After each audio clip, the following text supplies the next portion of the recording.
definitely not dinner table conversation. And so if you're at dinner, sorry. But it is really, really interesting. I am not here to debate the death penalty. I mean, I could, but I'm just not gonna.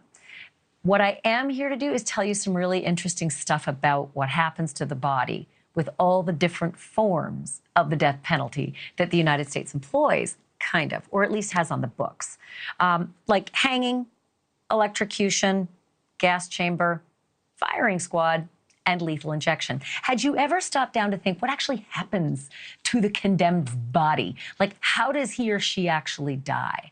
Because some of them are pretty grim and would make for an amazing horror movie, and other ones you would think are really grim and don't make for a very good horror movie. I can tell you this, if Bryan Kohberger is found guilty, there's a lawmaker in Idaho who wants to bring back the death penalty there with the firing squad, okay? And that wouldn't be the only state. There are a number of states that actually have the firing squad as an option. And Kaylee Gonzalez's parents made it clear to us when we interviewed them as an exclusive in January that they wanted the death penalty. That's what they thought would be appropriate. They didn't mention what kind, but they said he should meet his maker. So I want to go over this with Joseph Scott Morgan because he's a certified death investigator. He's a forensic analyst. He's also the distinguished scholar of applied forensics at Jacksonville State University, and he hosts a podcast called Body Bags on iHeartMedia, Apple, and Spotify. You are perfect, Jomo, because a lot of people just assume it's done with, he's off to the death chamber, and they don't really think about what happens in the death chamber. I want to start with lethal injection. What physically happens to the body, and why do I keep hearing it is such a horrendously painful and awful way to go? Because it seems like the most humane. Yeah, it does seem like the most humane, but here's the problem, Ash. They've never quite got the formula correct in this because some states use multiple drugs, or a cocktail as they refer to them. Some places use singular drugs. And over a period of time, they've had a hard time working this out. The idea, though, with lethal injection is to give the patient or the accused or condemned, rather, a paralytic, which is similar to what you receive prior to undergoing surgery, all right? And then there's a drug that is actually administered that literally stops the heart while the individual's in a paralyzed state. And sometimes it works, sometimes it doesn't work quite so well. And then I hear they gasp and they choke and it can go on for hours. So I have to go through this a little quicker. So let's go to electrocution. I have heard that electrocution is literally cooking from the inside. Is that hyperbolic? No, you're absolutely right. There is burning that goes on, extensive burning, because the current is actually traveling through the body, and that's a heat source. So, yeah, and it's painful. There's an awareness of what's going on, and sometimes the results are quite grim under these circumstances. At the end of the day, they're trying to have a heart stoppage as a result of electric the electric current running through the body.